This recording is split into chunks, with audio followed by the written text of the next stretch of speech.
What's happening, everybody? This is Can I Get More podcast in my monitor. I am Johnny Ruckus. I hope everybody's doing well on this September 27th, 2020. In my neck of the woods, it looks a little cloudy.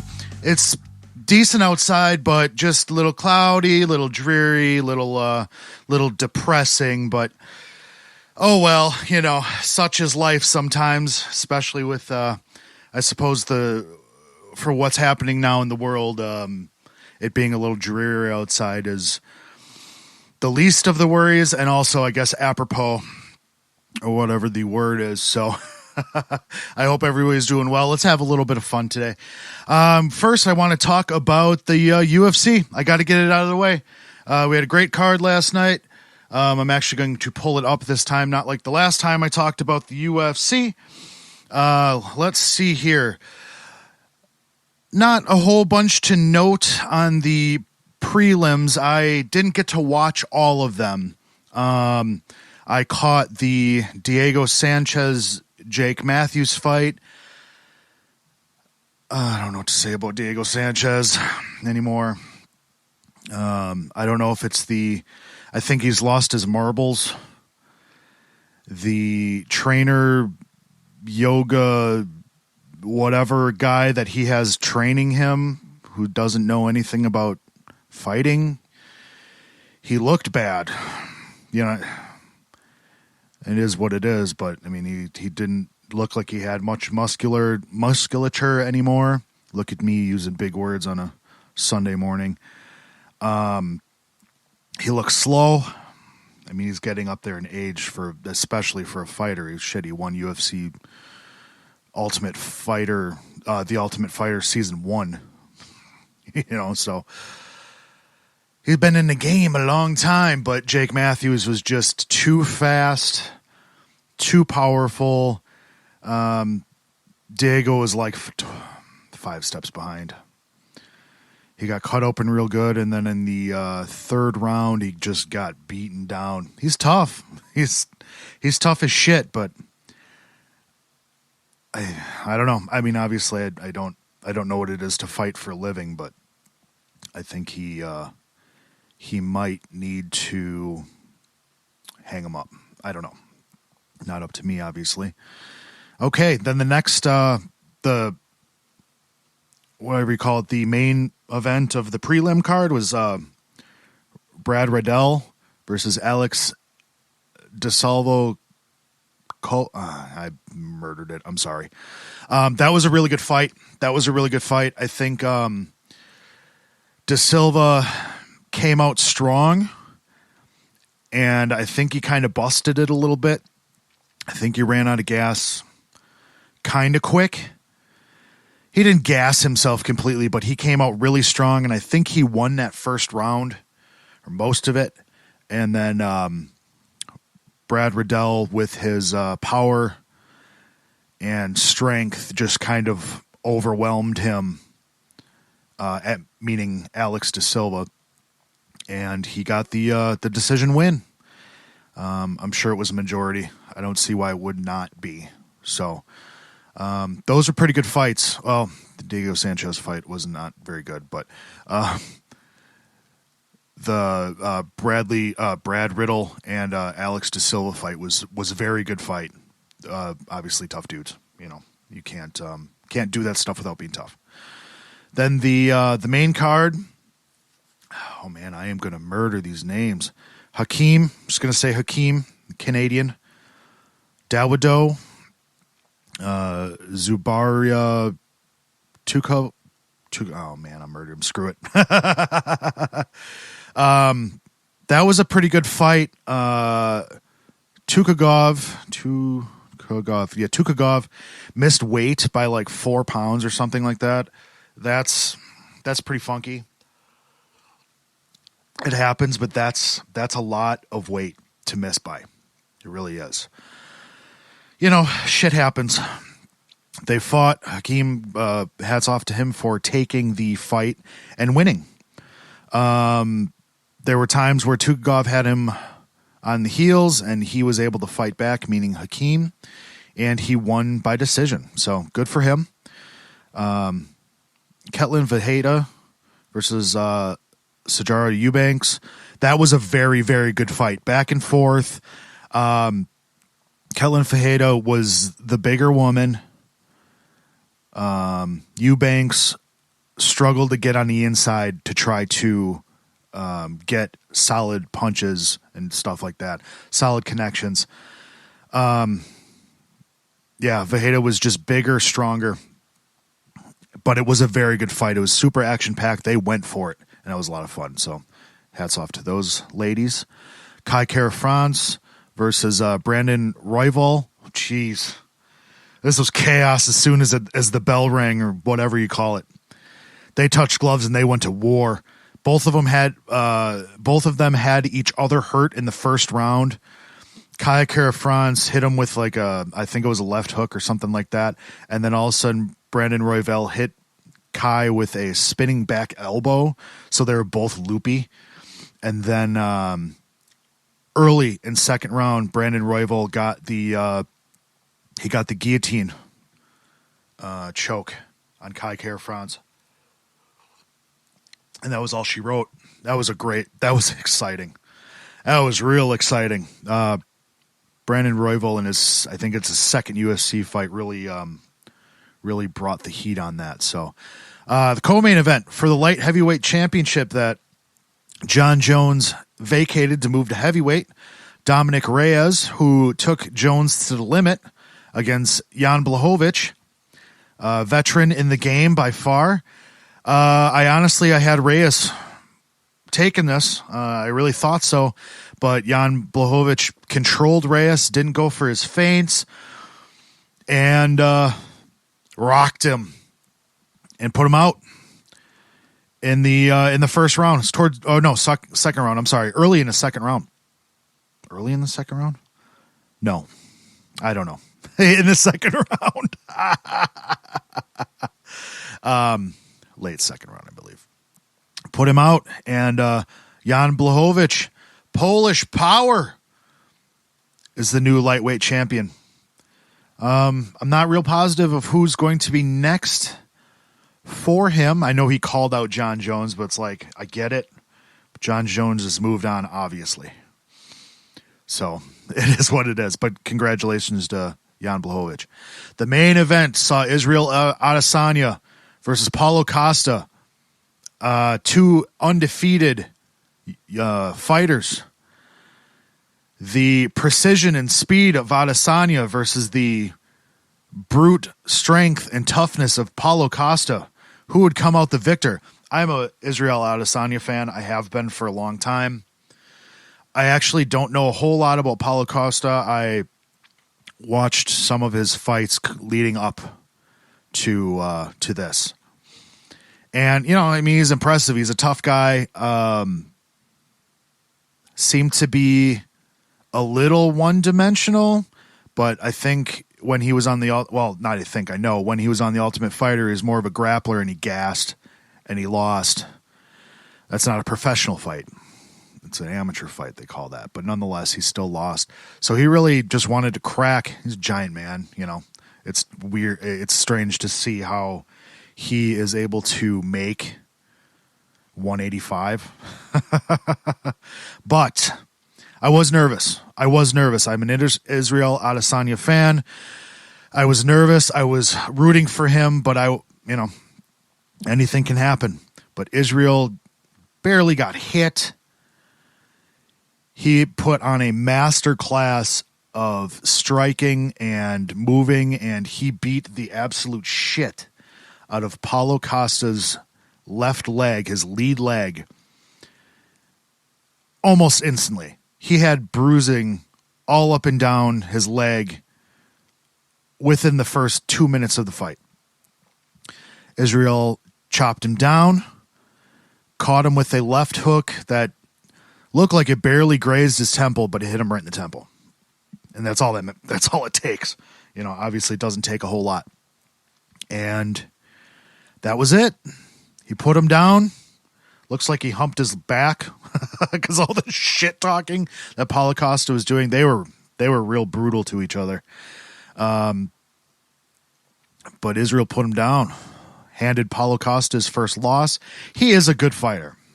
Obviously, to be able to fight for a championship and be in the UFC, you have to be a good fighter. And he is a good fighter. There's no doubt about that. So, hats off to Israel. Calling out Jared Cannonier, provided he beats Robert Whittaker. I don't know. I mean, anything can happen. It's fighting. They throw fists and feet and elbows and the whole deal. It can happen at any time. Anybody can win at any time, unless you're me. If I went in there, I would die. You know, they're not going to put fat dudes like me in there. No one wants to see me with my shirt off. Anything can happen, but damn, is Israel Adesanya great. He is really freaking great. So it was a good card. Last week's card, the week before, whatever it was stacked top to bottom. This one was a very, the main card was very good. The top three were billed very good, and they all delivered, finishes, exciting finishes. And that's what it needs. Obviously, when you go to a decision, like the women went to a decision, but they fought really, really, really hard, and that was an excellent fight. So there's excellent fights to be had. It's like watching a baseball game. You're either in it to see a 15-7 score or a 1-0 pitcher's duel. If you're a fan, you're excited to just see fights, and you want to see good high-level fights. So that's what that was. So very, very good, very good night of fighting. So hats off to the UFC. Next Saturday, another great card. They're hammering it out on Fight Island in Abu Dhabi. So good for them. Good for them. All right, let's get right into it. There has been, well, actually, before I get right into it, there is a couple things that I wanted to mention right quick. I'm not going to go super into detail of them, but let's see here. The other day, it was the 40-year anniversary of John Bonham's passing, 1980. Obviously, great drummer from Led Zeppelin. New Deftones album came out yesterday. I haven't picked it up yet. I got to order it. I'll probably order it today, actually.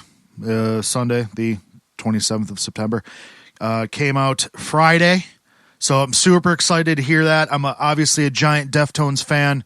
My whole musical career has pretty much been dedicated to ripping off the Deftones one way or another. Just ideas, grooves, feels. The first two singles that they released are fucking killer. So I'm really, really, really excited to hear that. Let's see, what was it? The 24th, I believe. Never mind. 29 years ago, then the 24th came out and changed my life for the better, I would think. And what I want to talk about today is New Found Glory's self-titled album. Came out yesterday, September 26th, in the year 2000. 20 fucking years ago, this came out. Do you feel old? I told a friend of the show and my brother, RJ Styles, I said, hey, did you realize that the New Found Glory self-titled album came out 20 years ago? And he goes, way to make me feel fucking old there, buddy. And yes, I am in his boat. I am absolutely in his boat. 20 fucking years ago. Can you believe that? September 26th. They threw a live stream where they played the album in its entirety yesterday, and I guess some other gems and stuff like that. I didn't see it. I was doing some musical things last night some podcast things last night, and then I saw the UFC. So it's $10 to stream. I can't remember it's something like livestream.newfoundglory.com. You can get it $9.99 to get your ticket. You can see the stream through tomorrow, I believe. Tomorrow would be the 28th. So if you're a fan of Newfound Glory or just missing live music, entertainment in that way, I'd go urge you to catch it. So I think I will catch it. I think I'm going to get it later. The new Newfound Glory self-titled album, like I said, September 26, 2000, was produced and mixed by Neil Averon. He has an extensive discography. He not only did the Newfound Glory self-titled album, which we'll be talking about today, he also did Sticks and Stones, Catalyst, and Radio Surgery. He did Everclear's So Much for the Afterglow, Learning How to Smile. He did SR-71. He did all the Yellow Card albums. Fall Out Boy. He worked with Weezer, Anberlin, The Used, Switchfoot. A litany of pop punk, pop rock artists, and just tons of just unbelievable albums. In 2010, he mixed or produced each number one album 3 weeks in a row. It was Disturbed Asylum. Then he had Sarah Bareilles' Kaleidoscope Heart, and then Linkin Park's 1,000 Suns. So 3 weeks in a row, the number one album was produced by Neil Averon in 2010. Involved very different artists as well. So the man knows what he's doing to make great albums.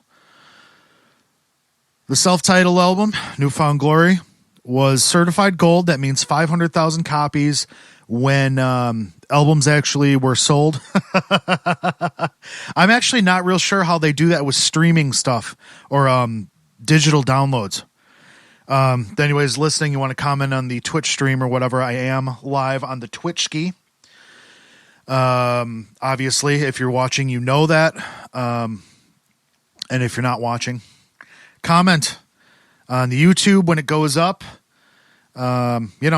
Social medias, I'll get into all that necessary shiat later.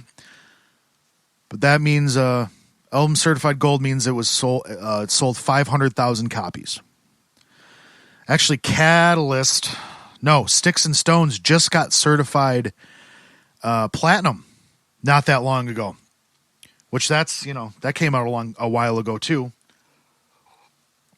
After this album that I'm talking about, so it's really neat to see that, even though it's been years. We at this time, year 2000, still albums sold. You could have an album that sold 2.5 million copies in the first week.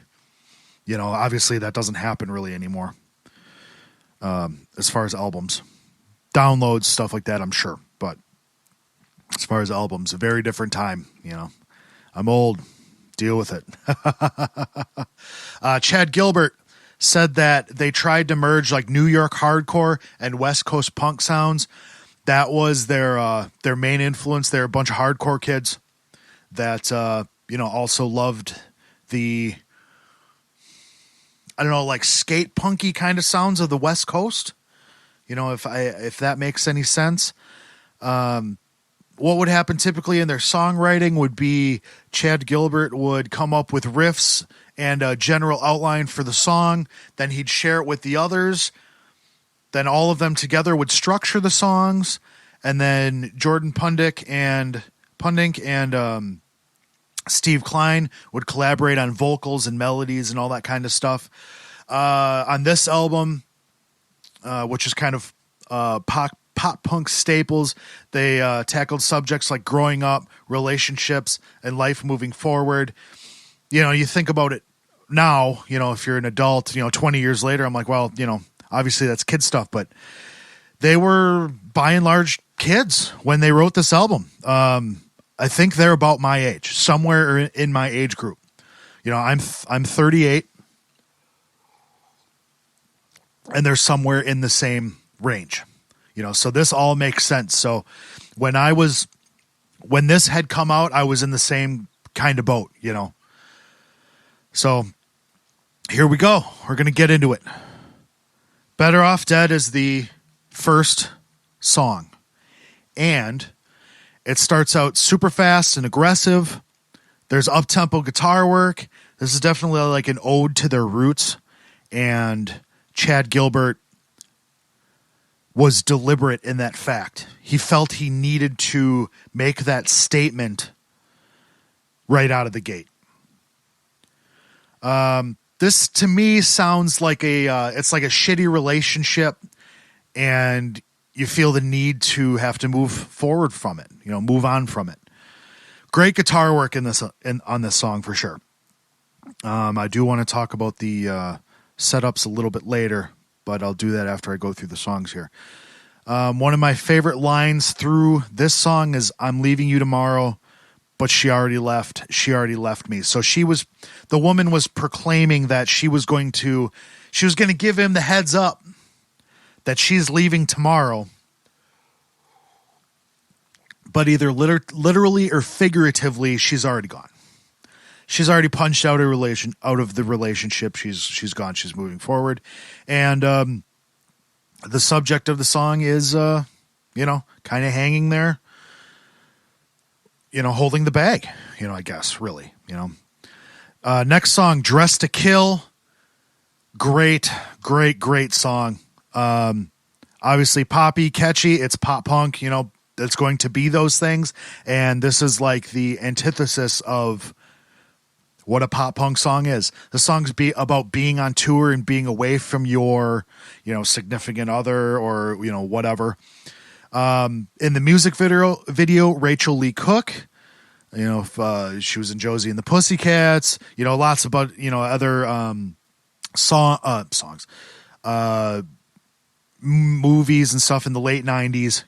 She was in a lot of those teen growing into your own kind of movies. She was in the video.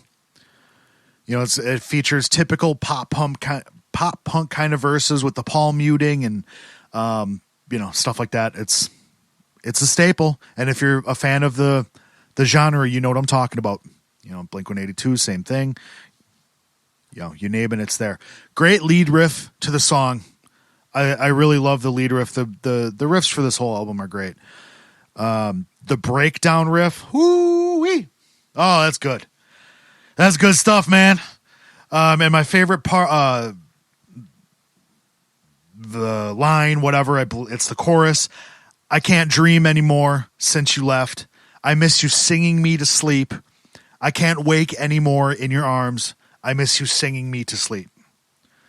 So, typical, young love, kind of stuff. Only, it's about being on tour. So a very strange subject matter, I guess, for, a young person, because not every, most people don't understand what that means, and what that entails. So there's a lot of struggle there.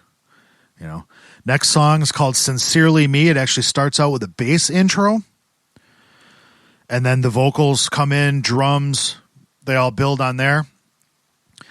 Sounds like it's about moving on from a relationship, but you're still hurting, and it's kind of like in a form written letter. Like the first line is, "Dear, your name here." It could be, it's open. It could be for anybody. It's kind of playful and childish in the way that the subject is speaking in the song. But again, how I'm a child now and I'm 38, so dealing with those kind of things, oh, it doesn't hurt me. I'm going to brush it off. But at the same time, you're dying, inside. So that's what I take from that. Catchy riffs and melodies, obviously that's what pop punk is. And New Found Glory, does that as well or better than anybody. My favorite line is, "And you're blind to the fact that my heart stopped beating." So they're insinuating that,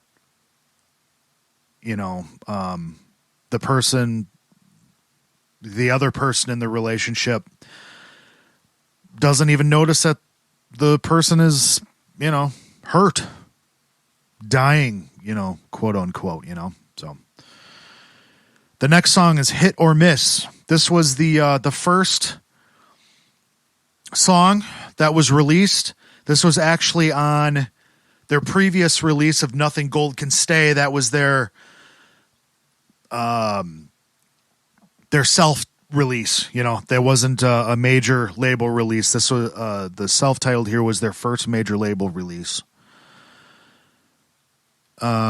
First video I saw, this is the first song I heard from New Found Glory.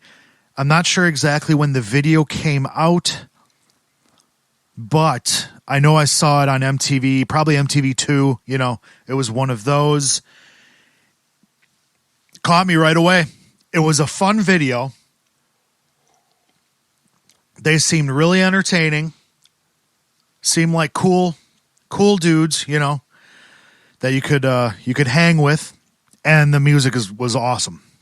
I really loved it, and it stuck. So typical pop punk setup again. Paul muted verse, giant chorus. It's all awesome, The thing that catches you the most is that breakdown. Holy heavy as shit. And not in a chug metal-y sort of way, but goddamn, it is heavy. So that is a great part. Great song. Great song. Second to last is the next one. Gang vocals in the chorus. This one's got a lot of gang vocals in it. This is one of the first records that I remember hearing gang vocals. It was much later till I realized it's what it was actually called. But I've used that, plenty, over my life here. So, like a 1-3 drum beat in the verses. Great song. Eyesore is the next one. This is kind of, for lack of better terms, the more somber, slower song. It's not a really, really, really slow song, but it's not a punk song either. Mid-tempo, kind of. It's a pop punk song, but it's not. It's a mid-tempo rocker. Slow song, somber. To me, it sounds like it's about depression. When your significant other leaves, but then it's about your friends having your back. So you hadn't alienated your friends. They still have your back. They still got you. They're still holding you up. Great verse, bass line in it. The chorus harmonies are awesome. And my favorite line from it is, "Go girl, play on. The boys will stay even if you're gone." So that's saying, lady, go do whatever you're going to go do. You go do you, boo. That sounds weird just saying it. That's why I got to laugh. But my guys are still going to have my back. So that's what that is. That's what that is to me. So, okay, the next song is called Vegas. Up-tempo, great guitar tones. There's like a hits style riff in the verse, so they're not holding through the guitar. They're dent, stuff like that. To me, the song sounds like jealousy about the person you like falling quickly for somebody else, or it could be your friend falling for somebody quickly. It's about quick love, or whatever that is, and the narrator seeing that and calling it out for being silly. That's what it sounds like to me. My favorite line on it is, "You have to keep your eyes open. You never know if she's right." So that could, that line is telling me that could go either way of what I think the song is about. I didn't read that. I just that's what I get out of it. And keeping in mind that the songs are of that subject matter, relationships, young love, that kind of thing. So, and again, these guys were, in their early 20s at best when they, they wrote these songs. So late teens, early 20s. So they were young. Sucker is the next one. Steve Klein, former rhythm guitar player, like I said, wrote a lot of the wrote the melodies and lyrics with Jordan Pundik. He said this song was about telling the girl that inspired Nothing Gold Can Stay, their previous album, that none of these songs were about her. Which is, that's pretty fucking cold-hearted, man. but it probably needed to be said, so it's pretty awesome. My favorite line from it is, I bet you thought this song was about you. Simple, to the point. It is a great song. Black and Blue is the next one. This one is super punk, fast and aggressive. The drum work is super great. I know I say super a lot, but it is. It's tremendous. I'll get to the drum work at the end, but yeah. Great drum work for sure on this one. To me, this sounds like it's about being in a crappy relationship, but you still kind of miss it. Or it could be still a crappy relationship, but it's about someone who only calls you when they need you. Part of the line is something about, being 4 a.m, you can't sleep. And then there's another line that says, how can you say that you love me when it's only 11:30? So that kinds me think it's like that makes me believe that it's kind of like maybe like a booty call situation, or somebody that only calls the subject of the song when they're lonely, and it happens to be at like 3 a.m, so whatever that relationship is, that's what it sounds like to me. So Boy Crazy is the next one. It starts out with a little quip of a dude trying to hit on a couple of ladies, and they turn him down and they laugh at him. Awesome riffs in this song. The whole album's full of great riffage, but this has definitely some of my favorite riffs on the album. This song is about, the typical ways that girls fall for guys, which, that's the quip that I got from Steve Klein that I read. So take that for what you will. There is no elaboration. You just have to listen to the song. This song is loaded with a ton of my favorite lyrics on the whole album.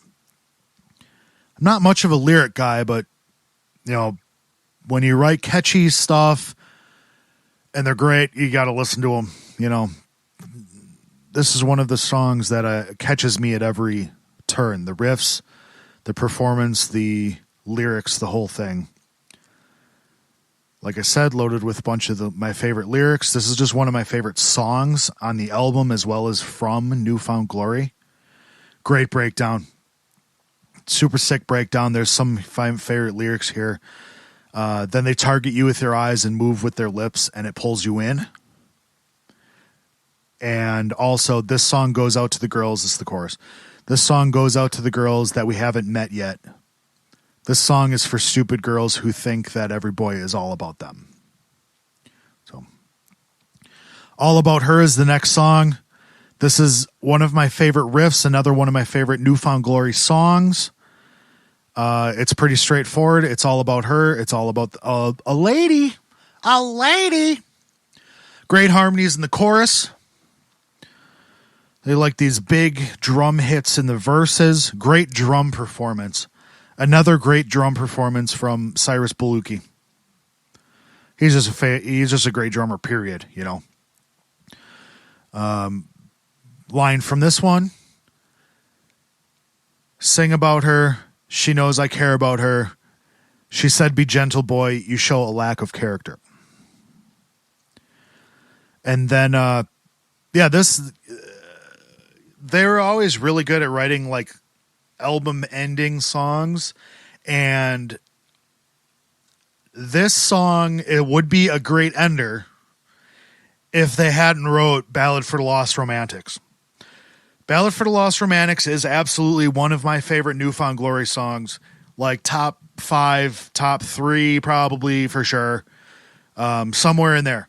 Super duper duper duper duper high up. It kind of pokes fun at the songs that couples listen to early in their relationship, kind of like a tongue-in-cheek kind of vibe with it. It's a great ender for an album. Like I said, if All About Her would be a great ender if they wouldn't have written Ballad for the Lost Romantics. Tons of energy. It's pop punk, of course. Simple riffs.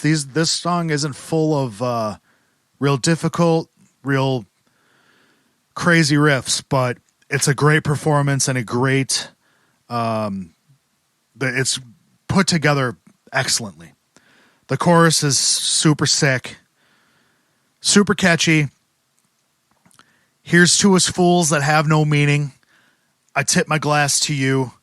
Let's toast the night away to friends and forget about tomorrow. Obviously, just speaking it isn't doing it any justice.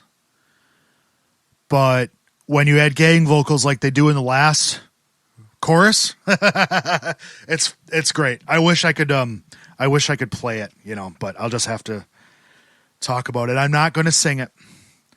I should probably give up on singing. I want to sing it. But I won't for fear of making ears bleed. I won't sing it. Yeah, I was 18 years old when this album came out. I'm almost 40 now. But I was 18 years old when this album first came out. And I loved it right away. And I've been a New Found Glory fan since. There is a bit of time, maybe mid to late 2000s, where I missed a few. I have all the albums, but I didn't really dive into a lot of them. So there's a couple that are like a little hazy. Obviously, I've listened to them all, but there's a couple that are like, oh, I don't know this album as well as I know this one, as well as I know Sticks and Stones, as well as I know Catalyst, which in my eyes birthed a whole other genre of music. Maybe not a whole other genre of music, but a offshoot of pop punk. At least birthed bands from that. And then also Radio Surgery I thought was great. And they just came out with a new album not that long ago, which I also got. I haven't been able to dive into it deeply yet, but it is coming for sure, So I've loved New Found Glory since I heard them. So it's been 20 years and I've been a hardcore New Found Glory fan. And I get a lot of people that give me looks. Ooh, you really? Really? One of those, but yes, really. I love New Found Glory. I always have and I always will. Some of my favorite music, and this I remember having this album, all their, the early albums, but especially this one. I would air drum in my my '89 Chevy Blazer with my subwoofers and my big stereo in it. I would air drum like ape shit to this album. I tell you what, I'm a really good fucking air drummer. Yeah, so watch out. I actually figured out how to play drums by air drumming, but that's neither here nor there.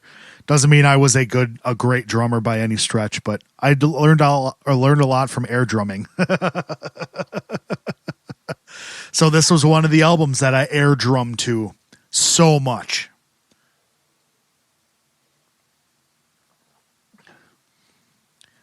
I watched a interview with the band. It was much later on, but when they were trying to find their sound, they were on tour with Snapcase. I love Snapcase. They're a hardcore band. Just great fucking music. Heavy as shit. Aggressive. But New Found Glory was on tour with Snapcase. When Snapcase was sound checking, Chad Gilbert talks about them running to the stage going, how do they get that fucking sound? Because New Found Glory wanted to be heavy, but still poppy. That's what they wanted to do. So they ran up to figure out how they were getting that sound. And like Snapcase would use guitars with like EMGs or like active pickups. And Chad wasn't really necessarily into that, but they were into the amps. And they were using triple rectifiers. Mesa Boogie triple rectifiers, 150 watts, just brutal amps. So New Found Glory, they got those, and their sound was found. That thick, saturated sound was found. Chad Gilbert was always using Les Pauls, Gibsons, but typically Les Pauls. That's what he would use. And Steve Klein would use Fenders, fitted with humbuckers, so there wasn't any single coils going on. But that's how they got the guitar tone, And that was an influence on me as well. I don't think I ever really ripped off New Found Glory in my music. I was never like, trying to rip off New Found Glory like I would Deftones, which I've said plenty and I will say plenty and will continue to do. But New Found Glory showed me that you could have fun in a song. It showed me what energy you should have when you're writing a song.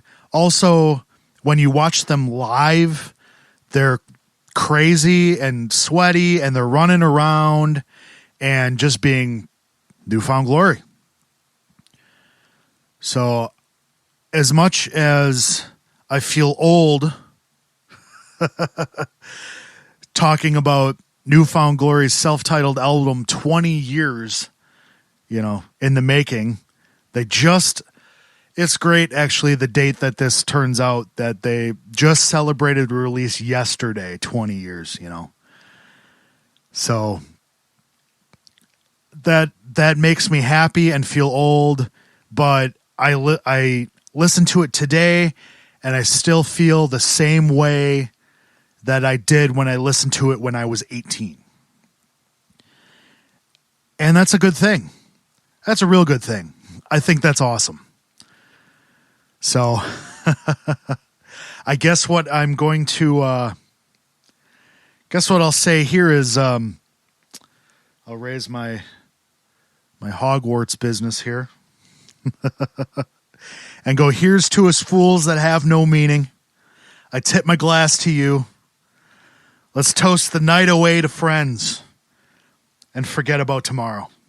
So thank you, New Found Glory, for more than 20 years, obviously, of music, but 20 years to your self-titled first major label release that put you on the map and changed my life, and also, I think, changed pop punk, and gave it life that it should always have. And thank you for always carrying the torch for that style of music. So I appreciate New Found Glory. Thank you so much, you guys. And yeah, here's to 20 more maybe. I don't know. Y'all ain't going to stop playing pop punk, I can tell you that. So we tip our glass to you.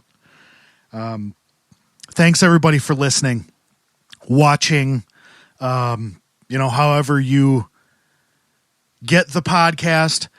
I've been having more listeners and watchers lately, so I don't know if it's something, and I appreciate it. I'm not sure exactly what I did, but somebody's listening and enjoying it. I've been doing this podcast since March. I'm trying to get better every week. I hope I have been getting every week. I think I have been getting every week. So I definitely appreciate everybody who's tuned in, listened, watched. I definitely appreciate everybody. So if you want to follow the show on Facebook and Instagram, it's at Podcast in My Monitor. If you want to follow me, Facebook, Instagram, Twitter, it's at The Johnny Ruckus. Hop on the YouTube, either search Johnny Ruckus or Can I Get More Podcasts in My Monitor. I don't have a slick personalized URL yet, but if you continue to keep watching, listening, subscribing, and hit the bell, I should be able to eventually get that URL. So that'd be awesome.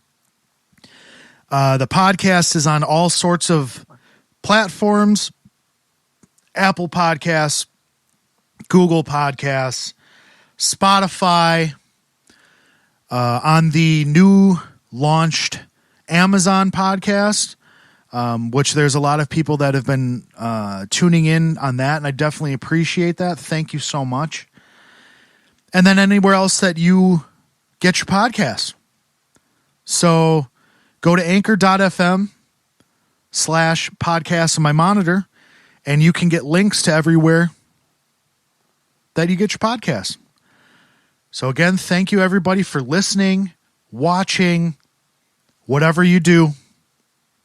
And everybody have a great day, and try to be better today than you were yesterday. Thank you very much. Bye now.